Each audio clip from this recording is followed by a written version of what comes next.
Good morning, friends.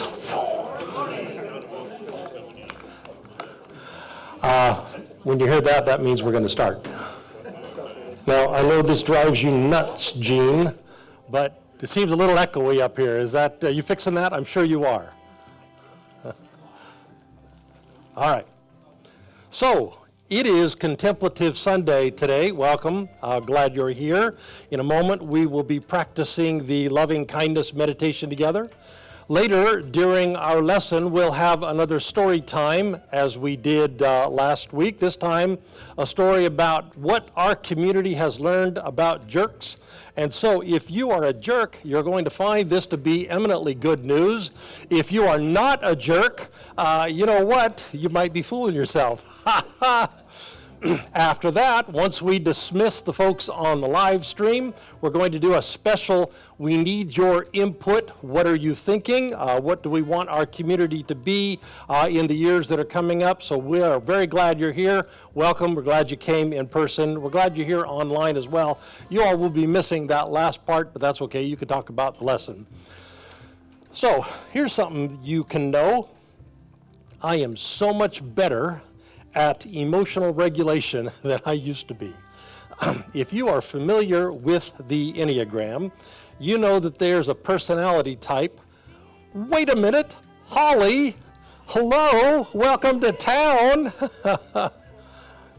If you are familiar with the Enneagram, you know that there's a personality type that a lot of folks do not want to be around. This personality type is often thought of as the bully or the browbeater or the aggressor. The word scourge gets used from time to time, and I really feel for those people. Because I am one of those people, and so for me, like a lot of folks born into that personality, mine has been a lifelong journey coming into a situation immediately loaded for bear. I am ready to go, ready to rip a new one, and then having to back that down, turn it off, which I've been doing since I was a teenager. I've been working on not being the dark side of that personality. So I've learned a lot. I've learned a lot about slowing down. I've learned a lot about standing back, about not defaulting to the shadow side of my personality. In fact, a lot of times the automated response that was just kind of wired into my brain now doesn't even occur to me. So I've learned a lot of that in a very painful way. I have learned it by hurting people that I love, hurting people who are very dear to me. I do not think that's the best way to learn, but I will tell you it's an effective way to learn. Meditation, on the other hand, is not my favorite thing to do.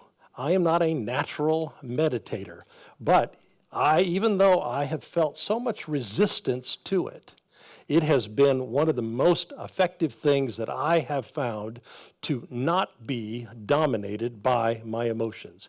It has helped me learn a lot about emotional regulation. Now, I bet you also have emotions that you could afford to be a little bit regulated. Now, probably you don't have the same kind of emotional responses I do. Probably different emotions try to dominate you. But maybe you, like me, would like to not be dominated by those emotions. So may I invite you to join me on Zoom at 6:30 in the morning for 20 minutes of meditations. Right after that, after the 20 minutes, we go off and we start our days together. You don't have to turn on your camera on Zoom. You don't have to turn on the sound on Zoom. But if you're an early riser, just by being there, we know that we will be steadier in our practice. So on Wednesdays and Fridays, I open the Zoom. Tuesdays and Thursdays, I meditate with my son. On Mondays, look who just came in. Pearly opens the Zoom on Mondays. and Scott from Jacksonville, Florida. And Tuesdays and Thursday, it's Chris from Charleston, South Carolina, and John, they open the Zoom. So there will be somebody there to open the Zoom every weekday. And I am very confident, based on my experience, that if you will meditate steadily, make it a regular part of your practice, you will have better emotional regulation like I do. So join me, join us. All right, flip the thing. Oh, next, back one. Don't flip it yet. If you're a newcomer, we're glad you're here. We'd like to send you an email. It's a welcome email, gives you some links to some things to read. After that, there's a link at the bottom. If you want to click it, you don't have to click it, but if you'd like to meet some people in the community, click that as well. You can just use the QR code or go to our website /newcomer. Now, and one of the hallmarks of healthy community, we stand with each other on our rough days, and so if you are having a rough day, please let somebody know. Americans don't do that. We don't tell folks about our stuff, but the only way you have a chance to stand with each other on rough days is to let one another know that we're doing that. 3 ways to do it. You can use the QR code, you can use the newcomer / whatever, or you can find someone in the back that's got a name tag on. All right, next one. Let's say it together. If you are here, you belong. If you are here, you belong. You did so well, so well. Next one. We are, every one of us, carriers of the inner light. I think there's something about that positive affirmation. You just tell people they've done well. We are, every one of us, carriers of divine breath. We are, every one of us, carriers of divine breath. So I hope, like me, you were glad to see our lobby filled up with medical supplies heading to the Ukraine.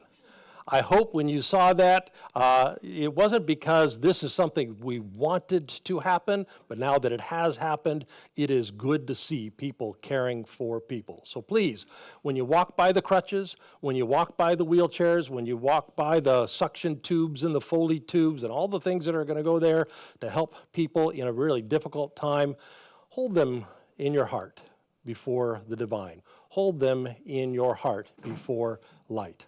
All right, we are ready to begin. Let us stand up together. If you would, turn to someone nearby you and pass the peace, or really just say, good morning, how are you, how are things?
Good morning again.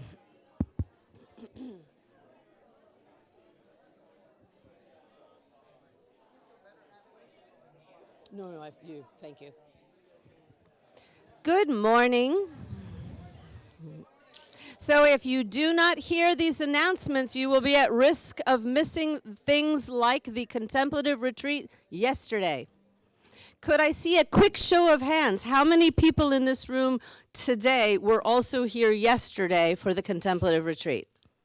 It was really, really nice to see this entire campus being used and lots of little kids running around and grown-ups doing things. So the contemplative retreat is one example of the ways that we work the circle, and the announcements are where we tell you how you can work the circle with your church community. As you can see, and I would like to bring your attention particularly to two new designations on this. Perhaps you can see them. I actually can't see them from here all the way to the back, but I remember them. One little smiley face is to show you that it is a kid-friendly event, and the other one, and this is new, is that we can now provide childcare for events that happen between 11:30 and 12:30 on drop-in event days. So, for example, if you'd like to attend a drop-in Enneagram or a drop-in self-awareness, your kids can go downstairs and you can stay upstairs and do grown-up things. So we have What Are You Thinking on Zoom, of course, today. Today, after the service at 11:30, you can stay on campus and you can meet with the organizational leader of One Wake to hear specifically about the mental health initiative. We are having our first outdoors outing as run by John Rowe. This is going to happen at the Yates Mill Park, and of course it is kid-friendly. I believe there's going to be fishing and walking and strolling and perambulating and picnicking, yes. You might notice something new here. The CTC Brew Crew has come around again, but as you will see, as odd as it might seem, it is kid-friendly, meaning meaning that the beer is non-alcoholic. That's not true. Don't give your kids the beer. We're trying to find places and choose places that have space for kids to play and to sit down together and hang out, so we can have more families come to those events. An online book club is starting this week. Sue will talk more about the Angel Tree registration here in a few minutes, but this is the Salvation Army Christmas effort that our church is pairing with to support. And also we have a Centering Pair group coming up. I want to specifically here focus on the annual picnic at Lake Wheeler Park because it is next weekend. So I'm sure you all agree the weather has been so strange and we've been so busy that it kind of snuck up on us. So our beloved Carol Bass woke up at 3 a.m. yesterday in a full-on panic that this is next week and asked me to specifically let you all know that she needs 5 people who can help her set up for this event. We're having food and we're having drinks, and we need a lot of people who can carry stuff out of trucks and cars into the facility at Lake Wheeler Park.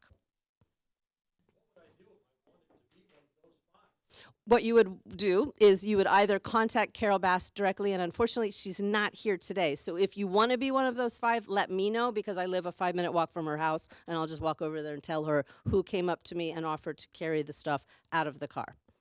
So please do that. If I was talking too fast, or if you are at home and don't have notes, how do you find out all that stuff that we just went through so quickly? 3 places. Not 5 places, 3 places, Cameron. The Church Center app, the website, and the weekly emails. So please do check in a couple times a week with your church community so that you can work the circle with us. So last week, Doug, for those of you who weren't here, Doug addressed a couple of things that have come up in terms of the summer financial reports. So July and August, we had a couple shortfalls. And so the question is, here we go. We're moving on into September and October. So I want to borrow a phrase that Julie used as a recommendation. Julie said, why don't we just pass the hat and let's sing and pray until we have the money? But we're kidding. We're not actually going to do that. But over the, though it's not a bad idea. But over the next few weeks, we are going to be having a collective communal decision-making conversation and a dialogue about our future as a church, and this is a good time to think about this in a broader view. So yeah, we could pass the hat. Doug taught me a few years ago that to some extent these kinds of numbers are what he called rich people problems, meaning that if we're here in this church and in this country and in this place and time, these are not problems that we can't solve without enormous duress. So we are feeling concerned. This is something we need to think about so that we don't have to make cuts. But again, during the "What are you thinking" portion today, we're going to be talking about the survey that we're passing out. And I think the conversations around the survey will give us an opportunity to talk about these numbers instead of just passing the hat and singing and praying until we have the money. So I do like that. So, as you all know already, investing in Common Thread is an investment that will benefit you in terms of enormous returns. Those of you who attended the contemplative retreat yesterday saw that. The space was beautiful, it was decorated, there was food, there were people.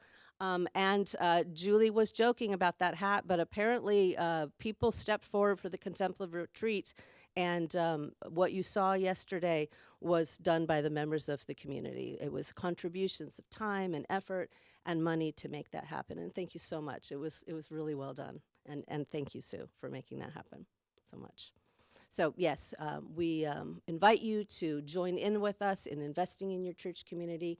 Your dollars will turn into, as it turns out yesterday, deviled eggs. So thank you again for that.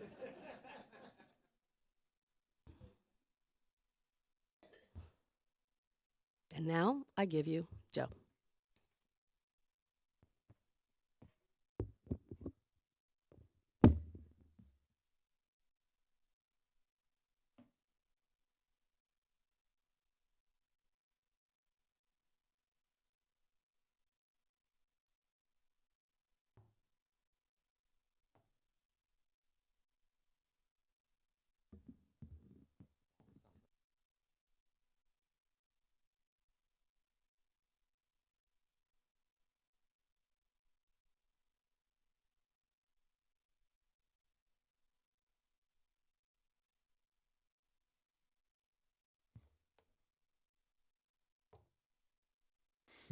I pulled this out yesterday, and you could hear from the side one of the children that were there went, "Wow." So that was kind of cool.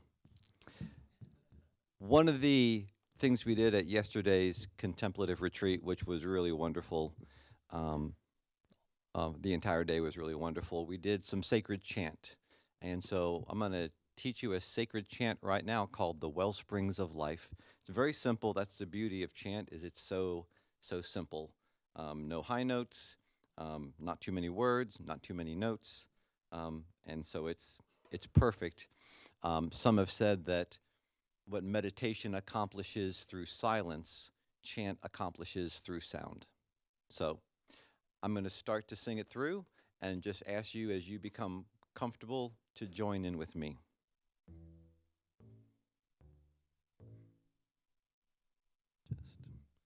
Just got to make sure we don't have a problem later. Okay.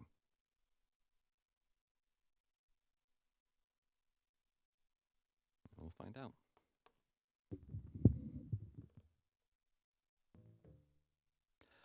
The well springs of life are bubbling up anew each moment. The well springs of life are bubbling up anew each moment. So when the angel is troubling the water, it is no time to stand on the bank and recite past wonders. The well springs of life are bubbling up anew each moment. The well springs of life are bubbling up anew each moment. So when the angel is bubbling the water, it is no time to stand on the bank and recite past wonders.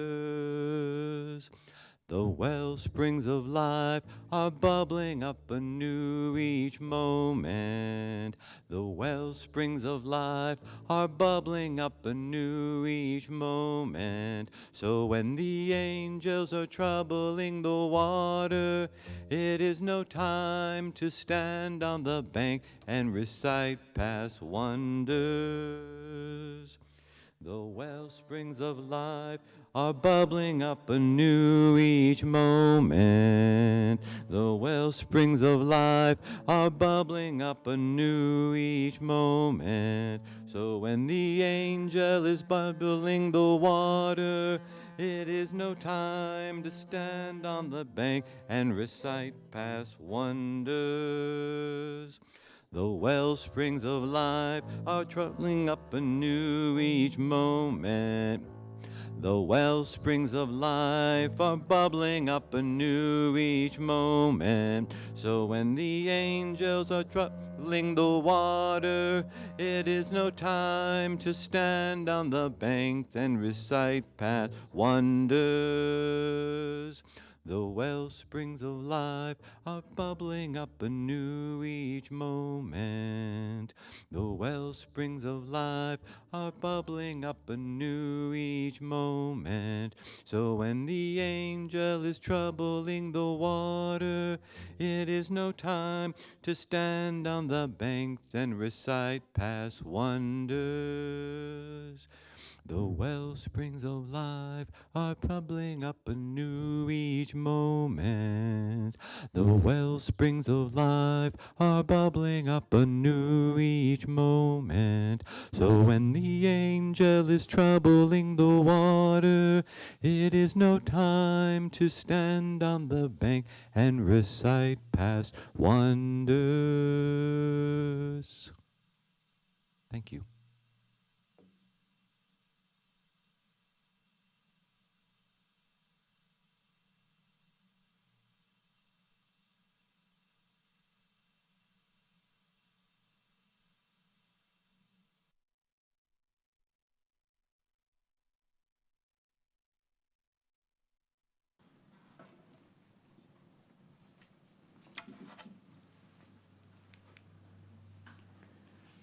Good morning, everyone.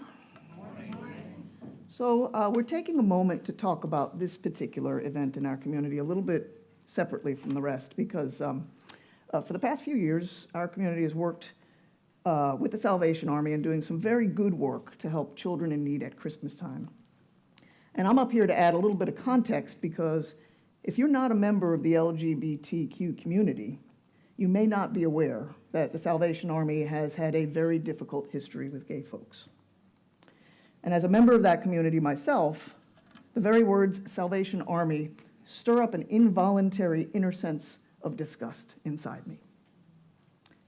The organization itself is actually at root a pretty hardcore conservative church that, as you might assume, believes that marriage is between one man and one woman. Certainly not a deal breaker in terms of partnering with them, but there are many credible cases of the Salvation Army's alleged discrimination throughout the years regarding whom they've refused to serve. Many accounts of people who say that they were turned away in times of desperate need simply because they were gay. Now, about 10 years ago, right around the time of marriage equality across the country, the Salvation Army went very much out of its way to change its tune on this matter.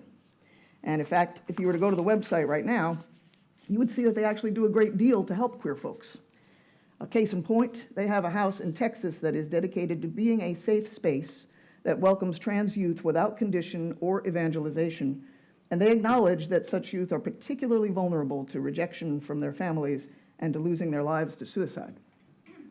Now, whether the Salvation Army made this switch as a real change of heart or some political calculation really isn't ours to decide. We are not here to judge. Perhaps doing this kind of work, whatever the initial motivation, also provides opportunities for those in that church to find their hearts softened into a deeper capacity for love of the other. Either way, the organization and its name carry baggage. Common Thread is an inclusive and affirming community, but I think we can all see how gay folks could be triggered by seeing us in partnership with the Salvation Army, or at least see a red flag of inconsistency. As a queer minister in this church, I personally have no problem reaching out to people across the aisle to do good work. In fact, I think in principle, it's really important that we do this kind of thing. But boy, am I sensitive to those who might take issue with this particular organization. So in deciding whether or not we continue our relationship with the Salvation Army, we want to be thoughtful and we want to include the input of everyone in this community who cares to provide it.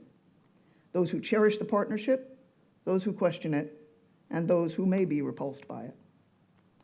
If this is something you want to talk about, let's have a dialogue, starting this afternoon at Brew Crew. I'll be there, and I'm happy to have a roundtable discussion or just an informal chat.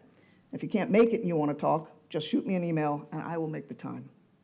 It's important that as a community, we have a well-informed consensus about this, one rooted in our core values, rooted in our love for each other, and rooted in our love for those beyond this community, those in need and those with whom we disagree. And on that note, how about some loving kindness meditation? Once you get into a comfortable position in your body,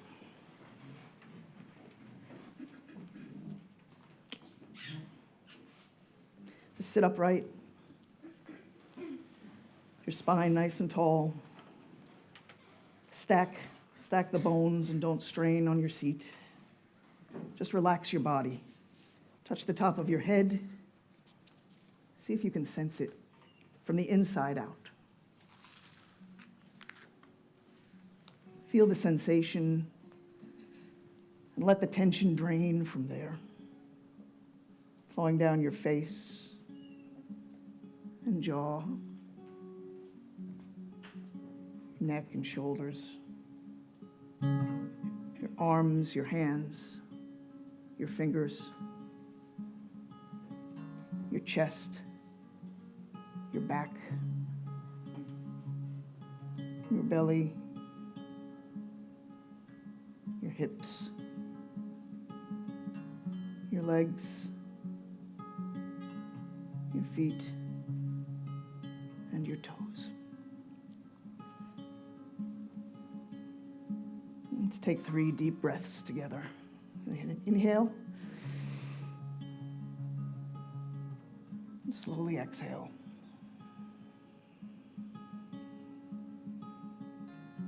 Take another deep breath.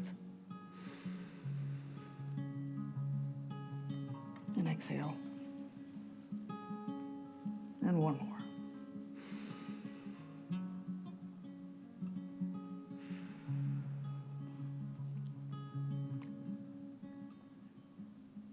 And first, let's send some loving kindness to someone you love. Call to mind your spouse or child, a best friend, and someone in this room. Open your heart to this person and extend love and grace towards them, imagining them resting in the embrace of divine love.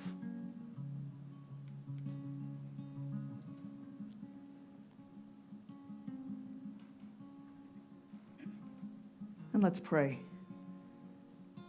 that they may be free from harm and danger, safe and protected, enveloped in the warmth of divine love.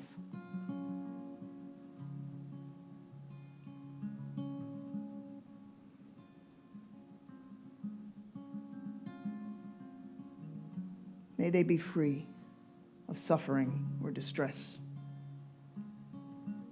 healthy and strong, drawing from the well of divine rest.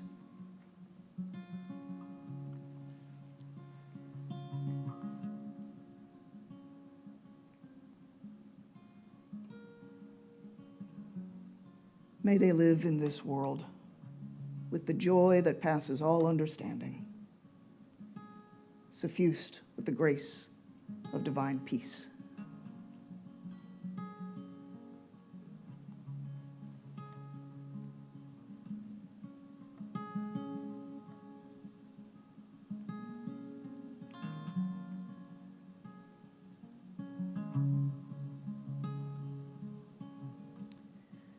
And now, let's send loving kindness to someone we don't know very well.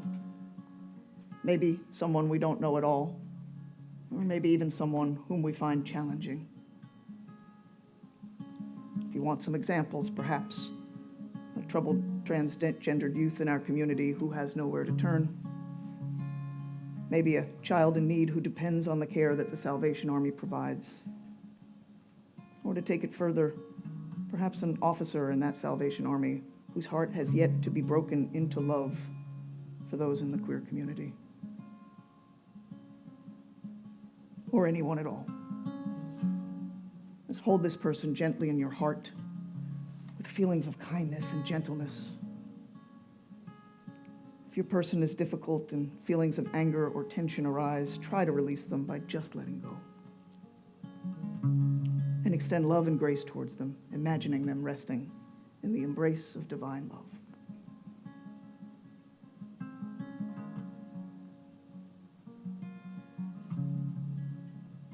May they be free from harm and danger, safe and protected, enveloped in the warmth of divine love.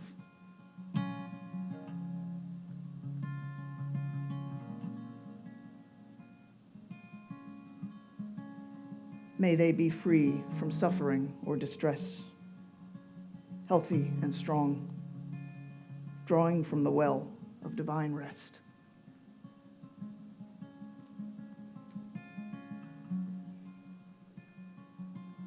May they live in this world with the joy that passes understanding, suffused with the grace of divine peace.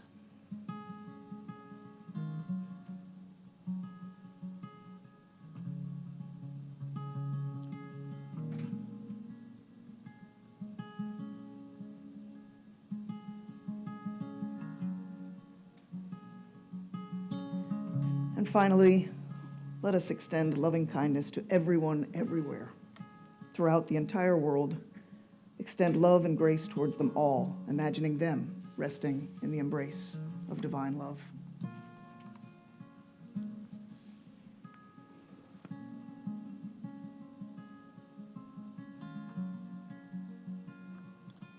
May they be free from harm and danger, safe and protected, enveloped in the warmth of divine love.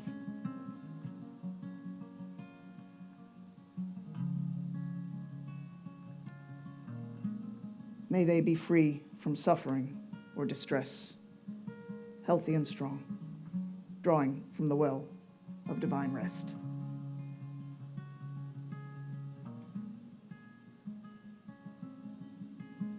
And may they live in this world with the joy that passes all understanding, suffused with the grace of divine peace.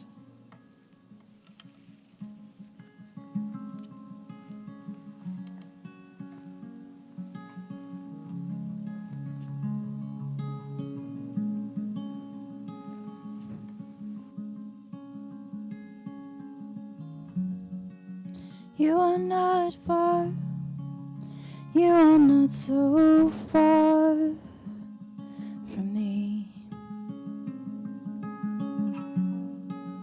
You are not far when I open up my eyes to see. You're drawing every breath, compelling every heart to beat. You are not far, you are not so far from me. In you I live and dream, in you my very being, in you I wait or move, in you I breathe and sing. You are not far, you are not so far from me.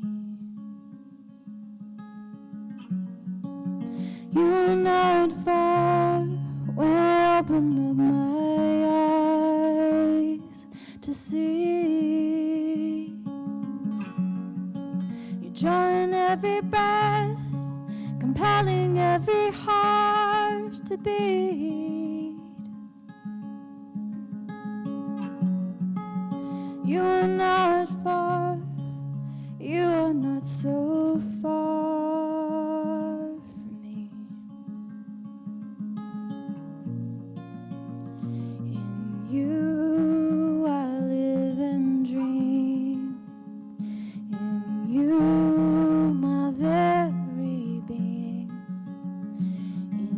you I wait or move. In you I breathe and sing. You are not far, you are not so far from me. You are not far when I open up my eyes to see. You're drawing every breath, compelling every heart to beat. You are not far, you are not so far from me.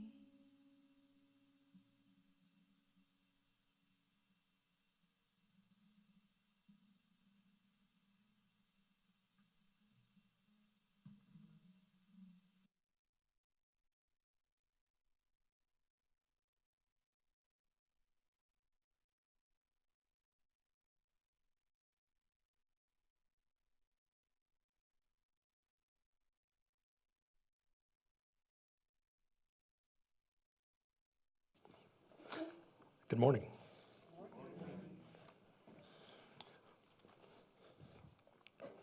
Before we begin, I want you to know that it was not Kate, and it was not Carol, and it was not Jen who overbooked today. It was me. It was my fault. I threw in this thing at the last minute, meeting with the folks from One Wake, and I hope you will participate in that. But also, I didn't want to compete with Yates Mill, but it was the only time it was available. But also, we got Brew Crew tonight. We're going to have an important discussion, you heard, and yeah, I'll try really hard not to do that again. So, in the early years of our community, we were about 60 adults in entirety. And about that time, a guy showed up, Big Jim. We did not call him Big Jim, he was just big. And he was probably 6'5", and he was probably half as wide as he was tall, and he was a big man, and he had a big voice, and he has a big presence, and it is hard to believe it was almost 15 years ago that he died, because in a moment you're going to hear how precious he became to me, how precious he became to our community. But before you can hear that part, you have to know that Jim had a knack for pissing people off. He was very good at it. And with only 60 in the community, probably 40 in attendance on most Sundays, there was not a lot of room to dilute to Jim. And so he would just say things. He would say things you just don't say when you're around groups of other human beings.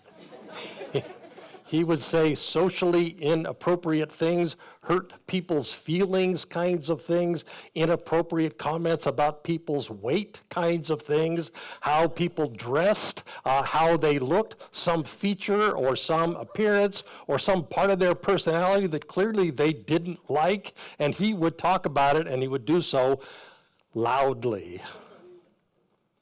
Now, after Jim died, his wife told me that his family had long suspected Asperger's, which would have been really nice to know, but we did not know.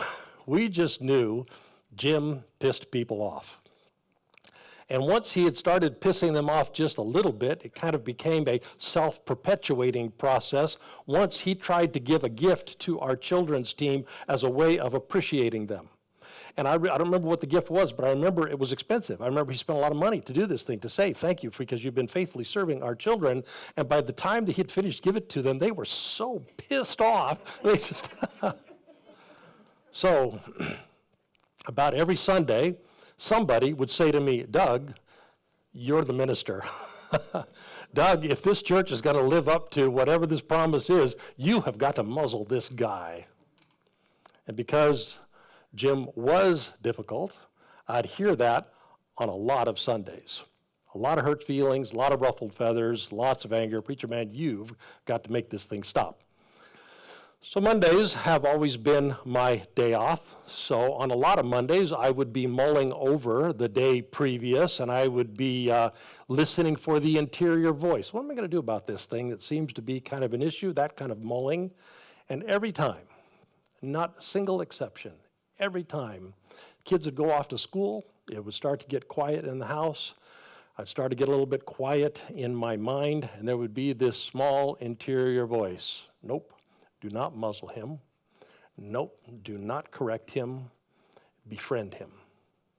Befriend him, and then a week later, befriend him. And the week after that, befriend him. Which seemed, to me, a pretty good way to sink a church that was just getting started. But I did that. I befriended Jim, and over time, he became very dear to me. Every time I saw him in church, I would go sit beside him and I would bang him on his knee. It was a big knee, so I felt like I needed to bang it hard and tell him that I liked him, which was weird because I had actually started to like him.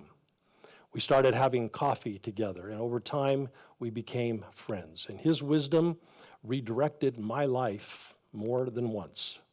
Jim is where I started using the phrase, he may be a jerk, there's no hiding that, but he is my jerk. That started with Jim.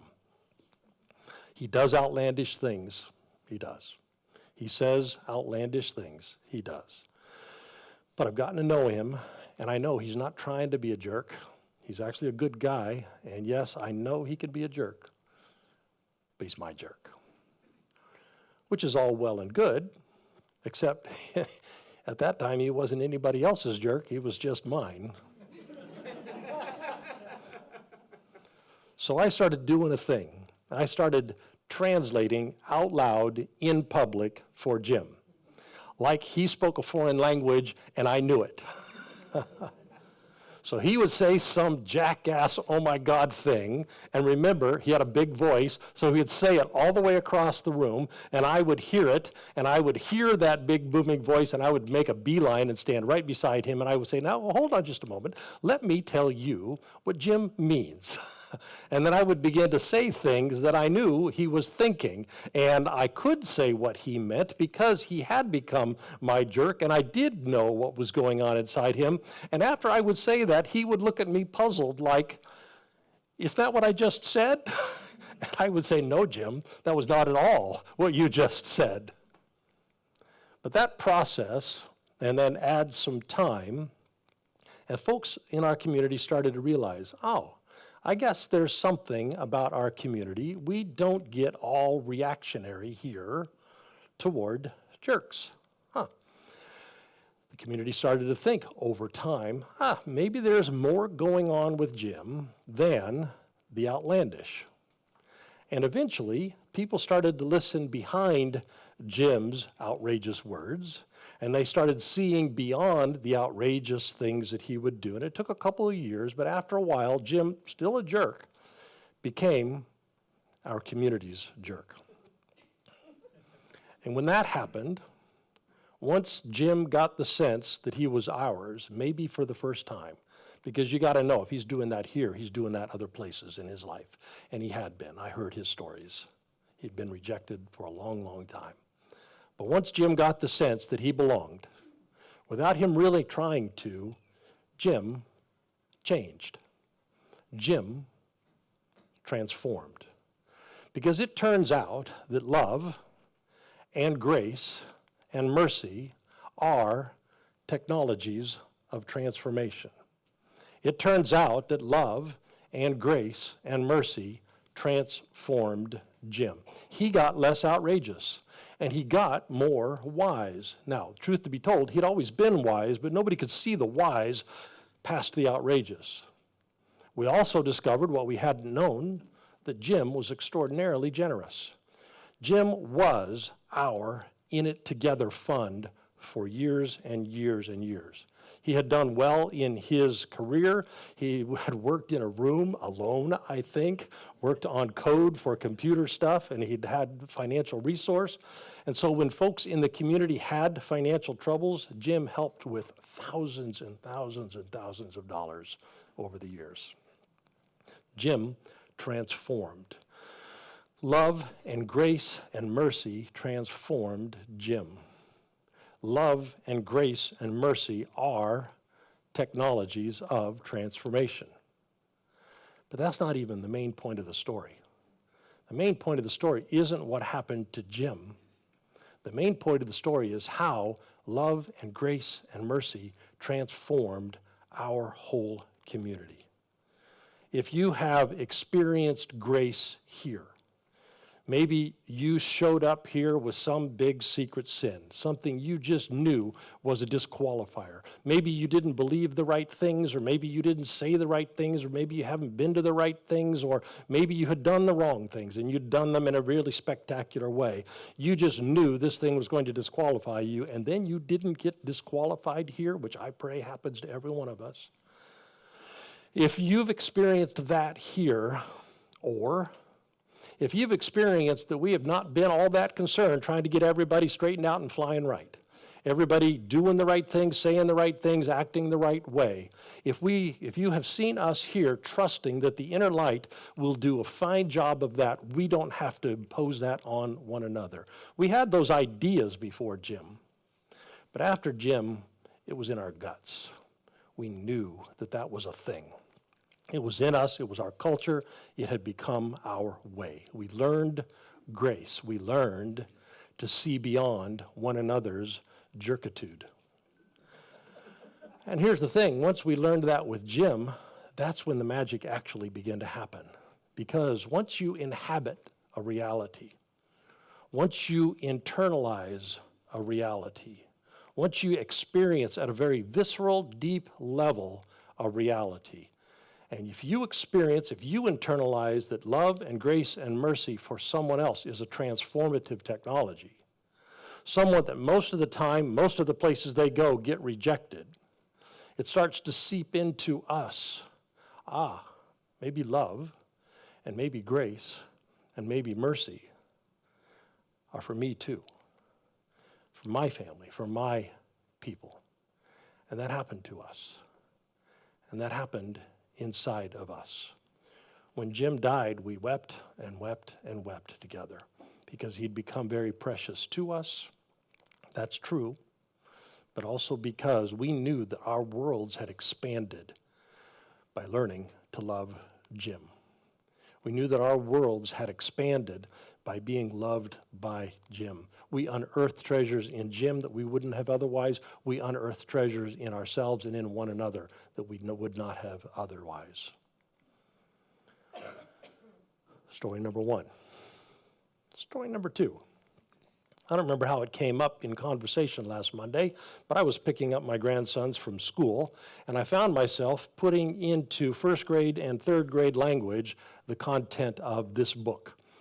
It is the reported results of a 100-year longitudinal study on health and well-being that started at Harvard University 100 years ago, but the study's still going on. It's starting into its second 100 years, and they plan to be here in perpetuity. It's a study on human health and well-being. And here's the language that I used with my grandsons. 3 things that you could do that are the best things you can possibly do for your health and well-being. Eat healthy foods, move your body a lot, and give lots of attention to building healthy relationships. Now, I just saved you 11 hours and 9 minutes of audiobook. Eat healthy foods, move a lot, and give lots of attention to building healthy relationships. The difference between what I just said in that book is they've got all the data to support the premise. So, third one, lots of time, lots of energy, lots of focus, lots of attention, making our relationships healthy. Build each concentric circle of relationship that we have in our lives, build that circle well. Build your most intimate circle well, your family or those you consider to be family. Build it healthy, build it well. Your dear circle, the next circle out, what we here in the community would call spiritual friendships. Your cherished circle, social friendships, co-workers, neighbors, those, your next circle after that, those outside of even that circle, acquaintances. Each one of those circles, build it well. Build it healthy. Discover best practices, then apply those best practices. Build steadily the health and well-being in each one of the concentric circles of relationship in your life. And it turns out, if we do that, that is one of the most fundamental technologies of transformation. Now, to do that, to build concentric circles of healthy relationship into our lives, here's what the tradition tells us. Draw from what we have called the fruit of the indwelling Spirit. Or you could use another word, just draw from the wellspring of virtue that we carry within. Draw from the love that we carry within us. It's in each one of us because the inner light is in each one of us. Draw from that to build these healthy concentric circles. Draw from joy and peace and patience and kindness and goodness. Draw from self-control. Draw from the virtues that indwell us because the light is in us. Draw from them to build health and well-being into each concentric circle of relationship. Do that, and we create an environment for ourselves and for those in those circles in which transformation happens. We change.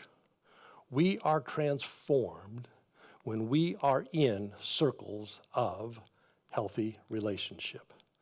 So we build health by building connection. And when we build those things well, we change. We set a priority. We make the time for that priority. We say no to one thing so that we can say yes to developing healthy relationships. And then we learn how. We either read books or we listen to podcasts or we do Google searches. What are the things that make for healthy relationships? What are the best practices? And then we begin to internalize those, integrate them into our days. So we do them. We do that. We create the transformative environment, and then we experience transformation. Strong, interdependent, connected bonds. Do that, we begin to regulate stress chemicals, the source of so much illness that is going on in our modern world. Do that, we mitigate loneliness and social isolation that is reaching epidemic proportions in our society. Do that, and we improve our immune functions and our cardiovascular health. We benefit from cooperation and reciprocity. We give to, and we are given to in turn. Do that, and when we need to talk something out, there's a space in which we are able to talk something out. We create listening environments where we can hear ourselves, and when we live in a non-fixing, loving feedback context, we are able to hear our own voices tell us what's going on inside and stand back and assess it. That builds broader perspective, which builds resilience, which helps us see our blind spots, which helps us gain perspectives that are drawn from other people who have other experiences, other perspectives, and other belief systems. We transform. We can experience what our community experienced with Jim in healthy circles of relationship. Empathy, trust, mercy, grace. These happen in healthy circles of relationship. So, we ought to do that, don't you think? You might not have ever heard that that's a good idea. This might be brand new material for you. No, I don't think so. So we know this to be true, but still one of the primary issues that we face in our society is not having those healthy circles. So I want to encourage you to remember my story from last week. It is one thing to see the light. It is one thing to have an epiphany, to know something is true, and to know that it is true for me, and to know that it is true for now. And it is quite another thing to carve out more of the shit out of the shit brick that is our soul. If you were not here last week, that makes sense. But instead, what most often we do is we mount a response to an insight that I called last week determination. But here's what we saw last week. Determination is not a technology of transformation. It's a good thing. It's a helpful thing. It does help us move from here to here to here, but it doesn't transform us.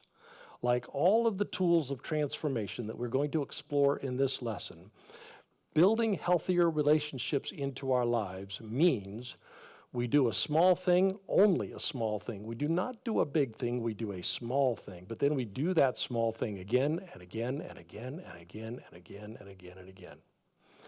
Let's say, for example, you have an internal moment.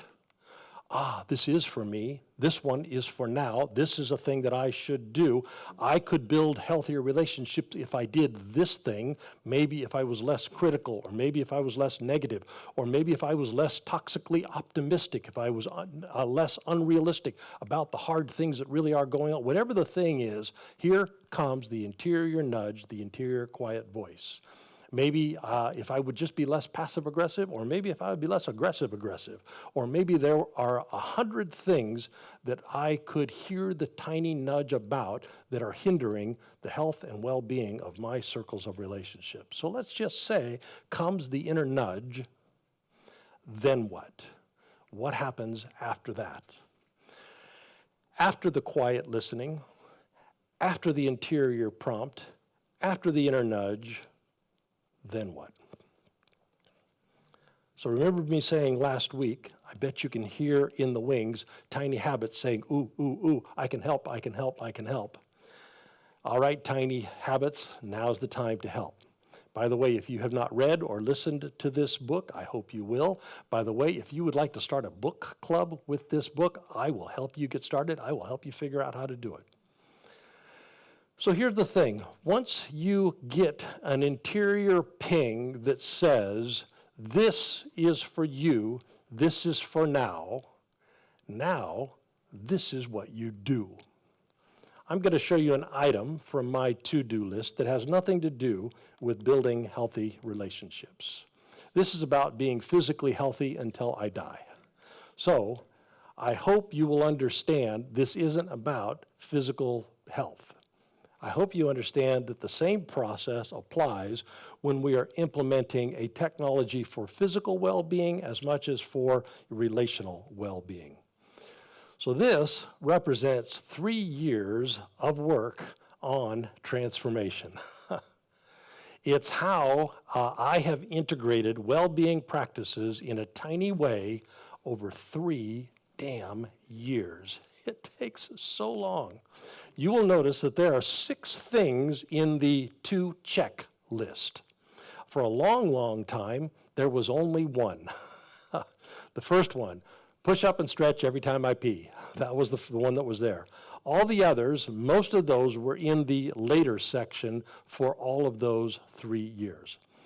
After 3 or 4 months of just one in the check now, how are we doing section, another one moved up. Drink water. Now there was push-ups and drink water. And it just kept going that way until last week, the last one that's on the list just moved up. Balance on one leg while I am brushing my teeth. Because, you know, it turns out you get old, balance is an issue, and that is a hoot. You ought to watch me brushing my teeth in the morning. It's a thing. So anyway, it turns out that you can't go much faster than that. Here's how it would go. For most of the 3 years, most of the time, I would be checking this thing on a recurring basis, asking, are those things happening without me thinking about them? And the answer was always no. They are not happening without me thinking about them. But after a while, it became a thing. When we moved over here, you know, we haven't been here 3 years. I used to work only on my little desk at home. Every time I'd go into the bathroom to pee, I would just do one push-up on the bathtub edge right there. And then I would try on the days when I could, I would do 10. But most of the time I do 10, and I don't think about it. But I'm only committed to doing one. I just do one, but I do it every time, every time, every time, every time. After a while, it was weird if I didn't do that. So then, started with the water. I don't particularly like drinking water, so I have my daily jug, and I would say, here's the thing, I got to drink this daily jug before I have a single meal. Before I eat anything, got to drink the whole jug. And I wouldn't do it, but I'd have the reminders everywhere, and then eventually I'd do it, and then one in turn after another, one tiny thing would happen again and again and again. Eventually, more things would move up until there was everything on the list that is there now. And every time I would move a thing up, I would tell somebody. I would tell 3 or 4 somebodies. I would say, hey, I'm doing this thing. And I would tell that because I needed my brain to hear it coming out of my mouth, because it turns out that's a reinforcing thing. And then a few of these people, I would ask them if they would ask me in a little while if I was doing it. Also, I would set reminders everywhere that I could think of. When I was doing the push-up one, I would put a sticky note right up above the toilet. And then after I stopped seeing that, became blind to it, then I'd use my phone or use my watch. And then after I'd use my watch, I'd use my phone. Some kind of everywhere I could think of, I put reminders. Then I created this check-in list to be checking on how I'm doing because it comes up every 14 days, because I realized if I put it up every 7 days, I would just start clicking by and ignoring it. If I did it less frequently than 14 days, there were things that I could have been fixing earlier than I got to them. So usually it worked out about every 3 or 4 months, I would be able to do a new thing because the things before it were happening now without me even thinking about them. Yoga and meditation came up because, emotional regulation. Walnuts came up because I don't particularly like fish and I need to have omega-3s, so I eat 5 walnuts a day. Don't even like walnuts, but I don't despise them as much as I despise fish. So now again, today is not about health and well-being. It is about building relational health into our lives, but again, same principles apply. Determination is good. It gets the ball rolling, but it does not create transformation. Habit creates transformation. We start with 1 stupid push-up. Most of the time, 10, but we are only committed to 1. And again, reminders everywhere we can think of. And again, a plan for when we stop. Because here's the thing, you will stop. We just do. And we will stop for no good reason. We will stop for this grand reason. I don't feel like it. We will stop. I recently noticed that I just stopped drinking water.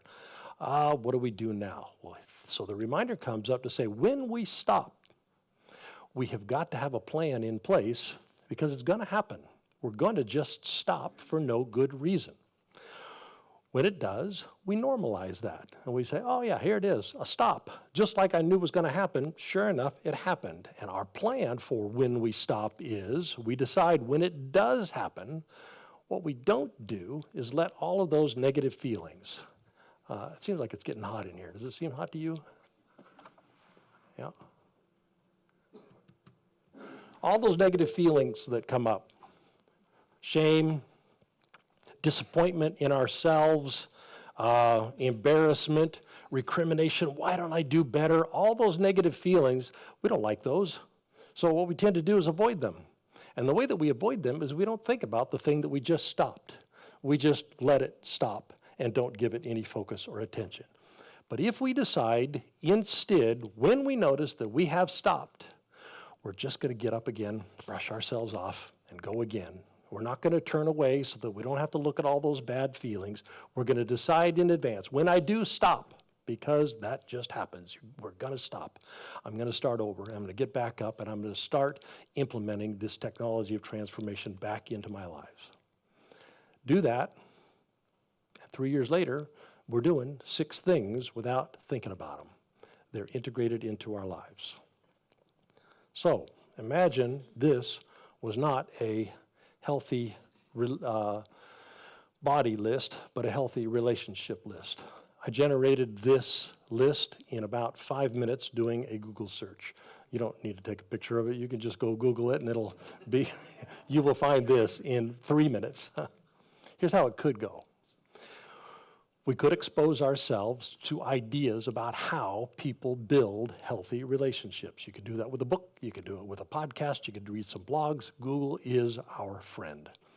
And in being exposed to these ways of thinking about healthy best practices, as we're going through them, every once in a while we get a little ping inside. That's for me, that's for now. And when we get that little ping, we write it down. What we do is we start a list. And then maybe onto that list, you'll put listening. You know what? I need to be a better listener. Or I need to be putting my phone down. Or I need to be giving attention. Or I need to be engaging. Or maybe out of that list will go appreciation.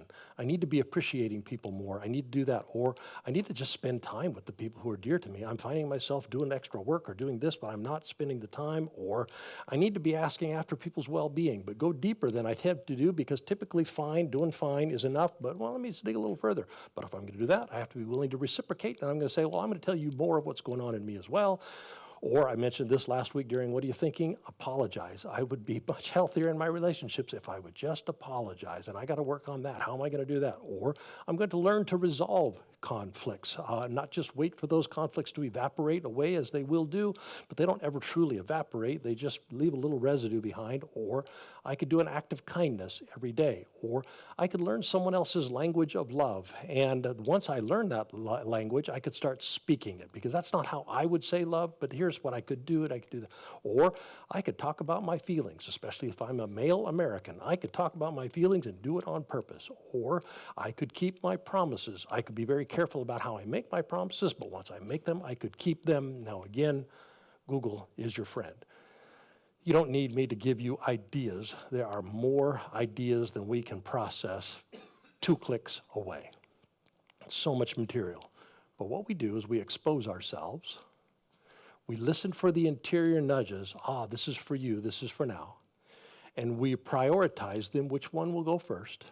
And then we find the tiniest way to do the first one, and then do it again, and do it again, and do it again, and do it again, until it's now happening without us thinking about it. And we've got a backup plan for when, not if, but when we just stop doing it for no good reason. And that backup plan is we could decide in advance that we're not going to fall prey to all of those negative feelings that make us want to turn away, and we're instead just going to get up and start again. And we're going to brush ourselves off, and we're going to go again. So, do that. We do transform, because healthy relationships are a technology of transformation. Now, that's one way to do it.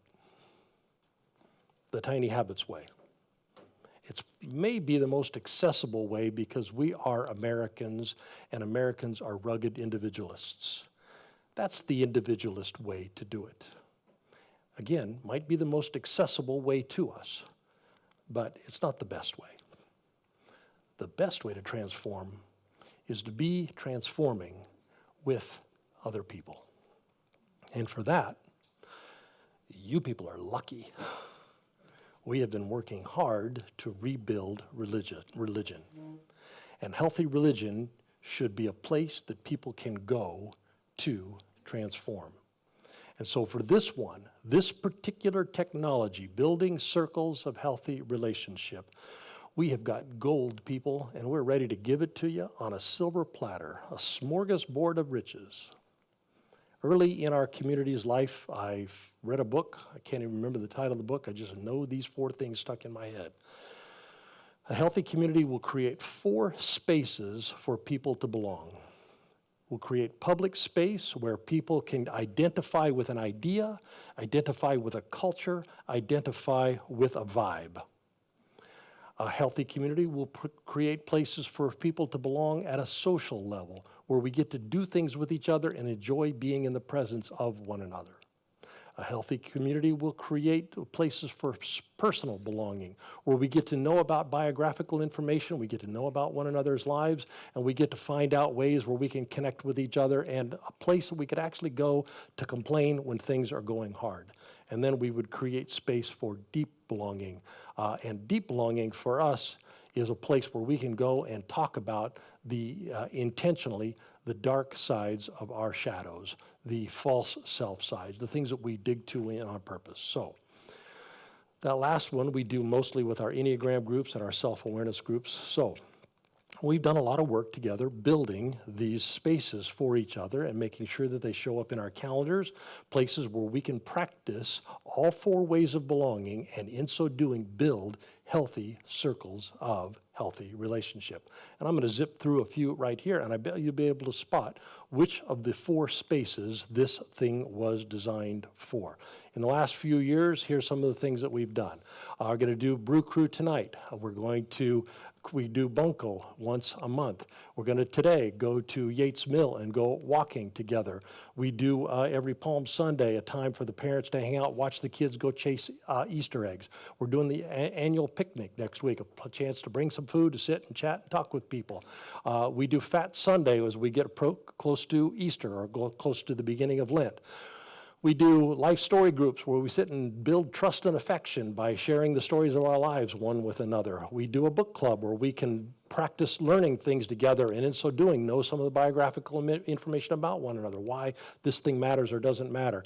We've got self-awareness practice with self-awareness drop-in groups followed by a self-awareness retreat. We do the same with conflict. We've got Enneagram where we can learn about our own personalities so that we can share with other people and talk about their personalities. So, lots of spaces for healthy religion to create spaces where, together, we can begin to integrate this technology of transformation.